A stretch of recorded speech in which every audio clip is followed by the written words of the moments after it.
Hello friends, എല്ലാവർക്കും good morning. അപ്പോൾ ഇഷ്ടമാത്രത്തിൻ്റെ ഒരു അടിപൊളി വിശേഷത്തിലേക്ക് എല്ലാവർക്കും സ്വാഗതം. അങ്ങനെ നമ്മുടെ ഇഷിതയെ ചേർത്ത് പിടിച്ചുകൊണ്ട് തന്നെ മഹേഷ് പറയുകയാണ്, നീ എൻ്റെ ഭാഗ്യം മാത്രമല്ല, നീ എൻ്റെ എല്ലാമാണ് ഇഷിത.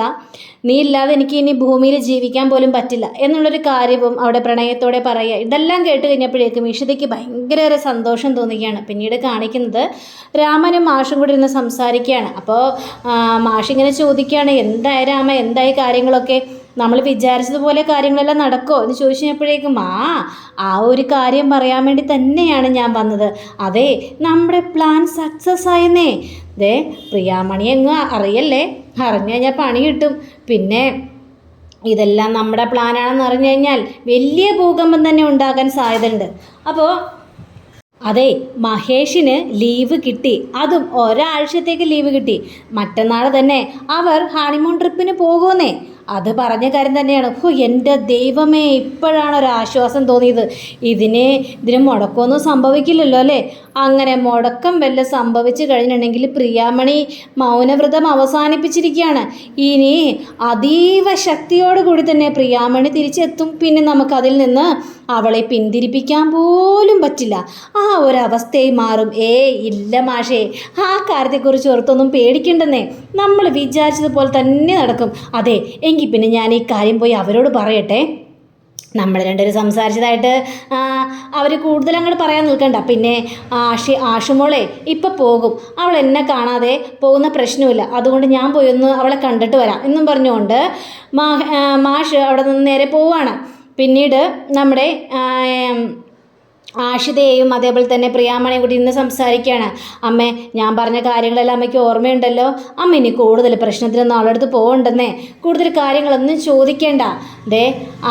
നമ്മൾ ചോദിക്കാതെ തന്നെ ഇഷിത നമ്മളോട് പറയുന്ന ഒരു ദിവസം വരും. അവൾ നമ്മളിൽ നിന്ന് ഒരു കാര്യവും മറച്ചു വെക്കാൻ പറ്റാത്തൊരവസ്ഥ വരും അവൾക്ക്. അന്നേരം അതെല്ലാം അറിഞ്ഞാൽ മതി. ഇനി ഞാനായിട്ട് വായ എന്നും തുറക്കുന്നില്ലേ? അല്ലെങ്കിലും ഈ അഭിപ്രായം തന്നെയാണ് നിൻ്റെ അച്ഛനും. എന്ത് ചെയ്യാനാണ്? പിന്നെ നീ ഇനി നിൻ്റെ അച്ഛനെയും കാത്തിരുന്ന സമയം കളയണ്ട, പെട്ടെന്ന് പോകാൻ നോക്ക്. അങ്ങേർക്ക് ആരെങ്കിലും വർത്താനം പറയാൻ കിട്ടിക്കഴിഞ്ഞിട്ടുണ്ടെങ്കിൽ പിന്നെ അതേ തൂങ്ങി നടക്കും. അതുകൊണ്ട് ഇപ്പോഴെങ്ങും വരാൻ പോകുന്നില്ല, നീ പോകാൻ നോക്ക്. അത് ശരിയമ്മേ, എങ്കിൽ പിന്നെ അച്ഛനെ കണ്ടിട്ട് പോകണമെന്നായിരുന്നു എൻ്റെ ആഗ്രഹം എന്നും പറഞ്ഞുകൊണ്ട് ആഷിത പോകാനായിട്ട് ഒരുങ്ങി കഴിഞ്ഞപ്പോഴേക്കും വരുന്നു നമ്മുടെ മാഷ്. അപ്പോൾ മാഷിനെ കണ്ടുകഴിഞ്ഞപ്പോഴേക്കും എൻ്റെ പൊന്നച്ചാച്ചൻ വന്നല്ലോ. ഞാൻ പേടിച്ചിരിക്കുകയായിരുന്നു, അച്ഛനെ സംസാരിക്കാതെയും കാണാതെയും പോകാൻ പറ്റുമോ എന്നുള്ളൊരു രീതിയിൽ ഞാൻ നിൽക്കുകയായിരുന്നു. ഇതിൽ അച്ഛൻ വന്നല്ലോ എന്നൊക്കെ പറയാം. അതെ, ഞാൻ വന്നു. ഞാൻ രാമനോട് സംസാരിച്ചുകൊണ്ടിരിക്കുകയായിരുന്നു. അയാളൊരു സന്തോഷ വാർത്ത പറഞ്ഞു എന്നോട്. ഇത് കഴിഞ്ഞപ്പോൾ സന്തോഷ വാർത്തയോ? അതേന്നേ, ഇഷിതയും മഹേഷും കൂടി ഹണിമൂൺ യാത്ര പോകുന്നു. അതും മറ്റന്നാൾ പോകുന്നു. മഹേഷിനെ നാളെയും കൂടി ഒരു വർക്കുണ്ട്. അല്ലെങ്കിൽ നാളെ തന്നെ പോയാനായിരുന്നു. മറ്റന്നാൾ പോകാനായിട്ടാണ് അവർ തീരുമാനിച്ചിരിക്കുന്നത്. കൊടൈക്കനാലിലേക്കാണ് പോകുന്നത്. ഇത് കേട്ട് കഴിഞ്ഞപ്പോഴേക്കും ആകെ വല്ലാത്തൊരു സന്തോഷം തോന്നുകയാണ് നമ്മുടെ ആഷിതയ്ക്ക്. ഏതായാലും കൊള്ളാം, നല്ലൊരു സന്തോഷ വാർത്ത തന്നെയാണ്. ഞാൻ വിചാരിച്ചിരുന്നത് എൻ്റെ ജീവിതം പോലെ തന്നെ ആയി പോകുമല്ലോ ഇഷിതയുടേന്ന്. അല്ല, എനിക്ക് തെറ്റിയതാ. ഞാനും എൻ്റെ ഭർത്താവും കൂടി ഇതുവരെയും ഒരു സ്ഥലത്തും പോയിട്ടില്ല. അവൾക്കെങ്കിലും ആ ഒരു ഭാഗ്യം ഉണ്ടായല്ലോ, അതിന് ഞാൻ വളരെയേറെ സന്തോഷിക്കുന്നു എന്ന് ആഷിത പറയുകയാണ്. അപ്പോൾ പ്രിയാമണിയാണെങ്കിൽ പറഞ്ഞെല്ലാം സത്യം തന്നെയാണല്ലോ അല്ലേ? പിന്നെ സത്യം തന്നെയാണ്. ഒരാഴ്ചത്തെ ട്രിപ്പാണ് അവർ പോകാനായിട്ട് പോകുന്നത്. ഇനി ഇതിൽ കൂടുതൽ ടെൻഷനൊന്നുമില്ലല്ലോ. ഇനി ഈ കാര്യത്തെക്കുറിച്ച് നമുക്ക് ഇഷിതയോട് ചോദിക്കേണ്ട ആവശ്യമേ ഇല്ല. നമ്മൾ കാര്യങ്ങളെല്ലാം അറിഞ്ഞു. എങ്കിൽ പിന്നെ ഞാൻ പൊയ്ക്കോട്ടെ. അല്ല, ഇനിയിപ്പോൾ മനസ്വിനി അമ്മയുടെ അടുത്തേ ഇതൊന്നും പറയണ്ട. അങ്ങനെ പറഞ്ഞു കഴിഞ്ഞിട്ടുണ്ടെങ്കിൽ അവർ ഈ ഹണിമൂൺ ട്രിപ്പ് മുടക്കാനായിട്ട് നോക്കും. ഇല്ലമ്മേ, ഞാൻ പറയാൻ പോകുന്നില്ല.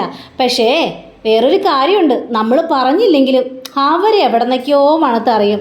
അല്ല, ഞാൻ വിചാരിക്കുന്നത് നമ്മുടെ ഈ വീട്ടിൽ നടക്കുന്ന കാര്യങ്ങളെല്ലാം അവരെങ്ങനെ അറിയുന്നുവെന്നാണ്. അതൊക്കെ അറിയുമല്ലോ.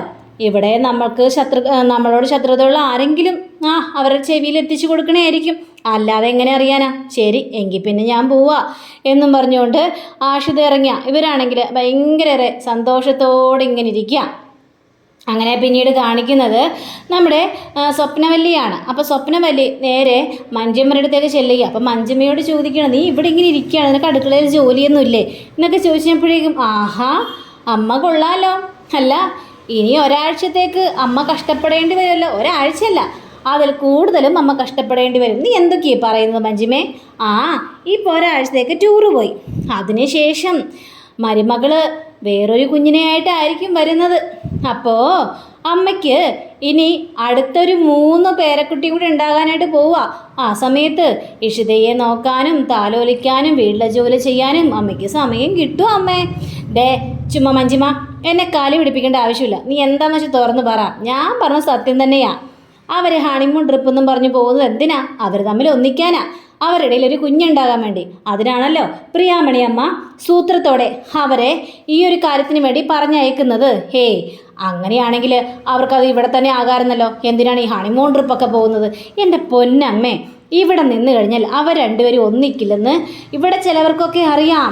അതുകൊണ്ട് തന്നെയാണ് അവരെ ഇവിടെ നിന്ന് ഒഴിച്ചു മാറ്റി, അതും ചിപ്പിമോളെയും കൂടി ഒഴിച്ചു മാറ്റിയിട്ട് ഇവർ രണ്ടുപേരും കൂടി ടൂറ് പോകാനായിട്ട് പ്ലാൻ ചെയ്തിരിക്കുന്നത്. ഇതൊന്നും അറിയാൻ അമ്മയ്ക്ക് ബുദ്ധിയില്ല അമ്മേ എന്നൊക്കെ ഇങ്ങനെ ചോദിക്കുക. അതെ, അമ്മക്ക് പണി കിട്ടുവേ. ഇനി 3ാമത്തൊരു പേരക്കുട്ടിയും കൂടി വന്നു കഴിഞ്ഞാൽ നമ്മുടെ മഹേഷിൻ്റെ സ്വഭാവം അങ്ങോട്ട് മാറും. പിന്നെ അവൻ ആരെയും മൈൻഡ് ചെയ്യില്ല, ഇഷിതയുടെ പിന്നാലെ തന്നെ നടക്കും. അത് അമ്മ ഓർത്തു വെച്ചോ എന്നും പറഞ്ഞുകൊണ്ട് കുത്തിത്തിരിപ്പുണ്ടാക്കിയിട്ട് മഞ്ജിമ അവിടെ നിന്ന് പോവുകയാണ്. ഇതെല്ലാം കേട്ട് കഴിഞ്ഞപ്പോഴേക്കും സ്വപ്നവല്ലിക്ക് ആകെ ഒരു ടെൻഷൻ തോന്നുകയാണ്. ദേമിനി ഇവള് പറഞ്ഞ പോലെ തന്നെ വല്ല കാര്യങ്ങൾ നടക്കോ എന്നൊക്കെ ചിന്തിച്ച് പിന്നീട് കാണിക്കുന്നത് നമ്മുടെ മനസ്വിനി അമ്മയുടെ വീടാണ്. അപ്പോൾ അവിടെ മാധവൻ്റെ ഭാര്യയും കൂടി ഭയങ്കര തർക്കമോ. നിങ്ങളിങ്ങനെ ഇരുന്നോ, നിങ്ങളിങ്ങനെ ഒരു കാര്യം ചിന്തിക്കേണ്ട ആവശ്യമില്ല എന്നൊക്കെ പറഞ്ഞുകൊണ്ട് ഇവർ ഭയങ്കര തർക്കത്തിലാണ്. ആ സമയത്താണ് മനസ്സുനിയമ്മ അങ്ങോട്ട് വരുന്നത്. അപ്പോൾ മനസ്സുനിയമ്മ ചോദിക്കണം, നിങ്ങൾ ഏത് സമയം കീരിമ്പാമ്പ് പോലെയാണോ, നിങ്ങൾക്ക് വേറെ ഒരു പണിയില്ലേ എന്നൊക്കെ ചോദിച്ചു കഴിഞ്ഞപ്പോഴേക്കും അമ്മ ഞാനൊരു തീരുമാനം എടുത്ത് ഇനി ഇങ്ങേരോടൊപ്പം ജീവിക്കാനൊന്നും പറ്റിയൊന്നുമില്ല. ഞാൻ എൻ്റെ വീട്ടിലേക്ക് പോകാൻ തന്നെ തീരുമാനിച്ചു. നിൻ്റെ വീട്ടിലേക്കല്ലേ? ഞാൻ കൊണ്ടാക്കിത്തരാം എന്ന് പറയാം. അയ്യോ, നിങ്ങൾ കൊണ്ടാക്കേണ്ട ആവശ്യമൊന്നുമില്ല. എൻ്റെ വീട്ടിലേക്ക് പോകേണ്ട വഴിയൊക്കെ എനിക്കറിയാം. നിങ്ങൾ കൂടുതൽ ഇടങ്കോലിടേണ്ട ആവശ്യമില്ല. ഇതൊക്കെ കേട്ട് കഴിഞ്ഞപ്പോഴേക്കും നമ്മുടെ മനസ്സിനമ്മയാണെങ്കിൽ അതെ, ഒരു സന്തോഷ വാർത്ത പറയാൻ വേണ്ടി ഞാൻ വന്നത്. സന്തോഷ വാർത്തയോ? അതേന്നേ, ഇഷിതയും മഹേഷും കൂടെ ഹണിമൂൺ ട്രിപ്പിന് പോവുക ഒരാഴ്ചത്തേക്ക്. ഒരാഴ്ചത്തേക്കോ? അല്ല, അപ്പം അമ്മേനെ പറഞ്ഞത് ഇവർ തമ്മിൽ ഒരു ബന്ധവുമില്ല, ഇവർ തമ്മിൽ വഴക്കാണെന്നൊക്കെ. അപ്പം മാധവൻ നീ അമ്മ പറയുന്നല്ലേ വിശ്വസിക്കുള്ളൂ, നീ അമ്മ പറഞ്ഞല്ല വേറെ ആരെങ്കിലും പറഞ്ഞ വിശ്വസിക്കോ എന്നൊക്കെ ഇങ്ങനെ ചോദിച്ചുകൊണ്ട് ഇങ്ങനെ കളിയാക്കുകയാണ്. അല്ല, ഞാൻ പറഞ്ഞ സത്യം തന്നെയാണ്. അവർ തമ്മിൽ ഒന്നിച്ചു. അവർ ഏതോ കൊടൈക്കനാലിലേക്കോ അങ്ങനെ അങ്ങാണ്ടുമാണ് ടൂർ അങ്ങോട്ട് പോകുന്നതെന്നാണ് പറഞ്ഞ് ഞാൻ കേട്ടത് എന്നൊക്കെ ഇങ്ങനെ പറഞ്ഞുകൊണ്ട് പോയി കഴിഞ്ഞപ്പോഴേക്കും മാധവൻ ഇങ്ങനെ എന്തൊക്കെയോ ചിന്തിക്കുക. അപ്പോൾ മാധവൻ്റെ ഭാര്യയാണെങ്കിൽ അതെ, നിങ്ങളുടെ മനസ്സിലിപ്പോൾ വല്ലാത്ത ടെൻഷനാണെന്ന് മനസ്സിലായി. കാരണം അവളും അവളുടെ ഭർത്താവും കൂടി ടൂറ് പോകുന്നത് നിങ്ങൾക്കത്ര പിടിച്ചിട്ടില്ല. ഈഷിതയെ മനസ്സിൽ കൊണ്ടുകൊണ്ട് നടന്നേച്ച ആളല്ലേ നിങ്ങൾ. നിങ്ങളുടെ മനസ്സിലിരിപ്പൊക്കെ എനിക്ക് നന്നായിട്ട് തന്നെ അറിയാം എന്നും അവിടെ പറയുക. ഇത് കേട്ട് കഴിഞ്ഞപ്പോഴേക്ക് മാധവനാകെ കാര്യം വരികയാണ്. ഇവളോടൊക്കെ എന്തു പറഞ്ഞിട്ടും ഒരു കാര്യമില്ലെന്ന് മാധവന് ശരിക്കും മനസ്സിലായി. അങ്ങനെ നമ്മുടെ ഈ മനസ്സിനിയമ്മയാണെങ്കിൽ നേരെ ആകാശിനെ വിളിക്കുകയാണ്. അപ്പോൾ ആകാശ് കോളെടുത്ത് കഴിഞ്ഞപ്പോഴേക്കും ഞാൻ മനസ്സിനിയമ്മയാ. എന്താ മനസ്സിനിയമ്മേ, എന്താ വിളിച്ചത് ചോദിച്ചപ്പോഴേക്കും അതെ, ഞാനൊരു കാര്യം അറിഞ്ഞ് ഈ മഹേഷും ഇഷിതയും കൂടെ ഒരാഴ്ചത്തേക്ക് ട്രിപ്പ് പോവുകയാണ്. Honeymoon trip. ഒരാഴ്ചത്തേക്കോ? എന്താ വല്ല ഫോറിൻ ട്രിപ്പാണോ? അതൊന്നും അറിയില്ല, എങ്ങോട്ടാണെന്നൊന്നും ഒരു വിവരവും ഇല്ല. പക്ഷേ അവർ ടൂറ് പോകുകയാണ്. എനിക്കിത് കേട്ടിട്ടെ സഹിക്കാനായിട്ട് പറ്റുന്നില്ല.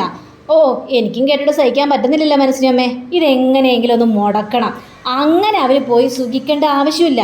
ബാക്കിയുള്ളവരെല്ലാവരെയും തീയിലിട്ടിട്ട് അവർ രണ്ടുപേരും മാത്രം സുഖിക്കേണ്ട ആവശ്യമില്ല. അവരുടെ ജീവിതം അങ്ങനെ പച്ച പിടിപ്പിക്കാനായിട്ട് ഞാൻ സമ്മതിക്കില്ല. മനസ്സിനമ്മ ടെൻഷനാകാതിരിക്കുക. അവരുടെ ഹണിമൂൺ ട്രിപ്പ് മുടക്കണം, അത്രയല്ലേ ഉള്ളൂ.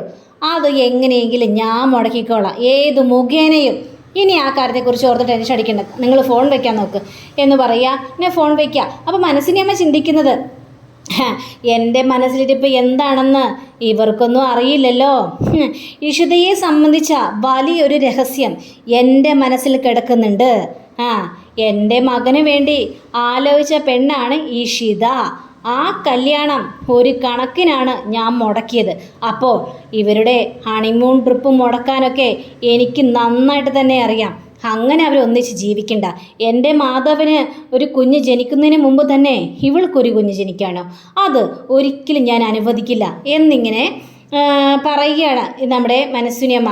പിന്നീട് കാണിക്കുന്നത് ആഷിത നേരെ ആഷിതയുടെ ഭർത്താവിൻ്റെ അടുത്തേക്ക് വരികയാണ്. ഈശ്വരേട്ടാ, ഞാനൊരു കാര്യം ചോദിക്കട്ടെ. എന്ത് കാര്യം? അല്ല, എനിക്കൊരു സംശയമുണ്ട്. സംശയമോ? എന്നെയോ? നീ എന്തിനാ എന്നെ സംശയിക്കുന്നത് എന്ന് ചോദിച്ചു കഴിഞ്ഞപ്പോഴേക്കും ഒരു സംശയമുണ്ട്. കാരണം ഞാൻ ഈശ്വരേട്ടനോട് പറയുന്ന കാര്യങ്ങൾ മുഴുവനും ഈശ്വരേട്ടൻ അമ്മയോട് പറയുന്നില്ലേ? ഇത് കേട്ട് കഴിഞ്ഞപ്പോഴേക്കും ഈശ്വരൻ ആകെ ഒന്ന് ഞെട്ടി നിൽക്കുക. അപ്പോൾ അങ്ങനെയും കാണിച്ചുകൊണ്ടാണ് നമ്മുടെ ഇന്നത്തെ റിവ്യൂ ഇവിടെ അവസാനിച്ചിരിക്കുന്നത്. അടുത്ത റിവ്യൂവിനെ കാത്തിരിക്കുക, സബ്സ്ക്രൈബ് ചെയ്യുക. എല്ലാവർക്കും നല്ലൊരു ദിനം ആശംസിച്ചുകൊണ്ട് തന്നെ നമസ്കാരം. താങ്ക് യു സീഗൻ. Bye by.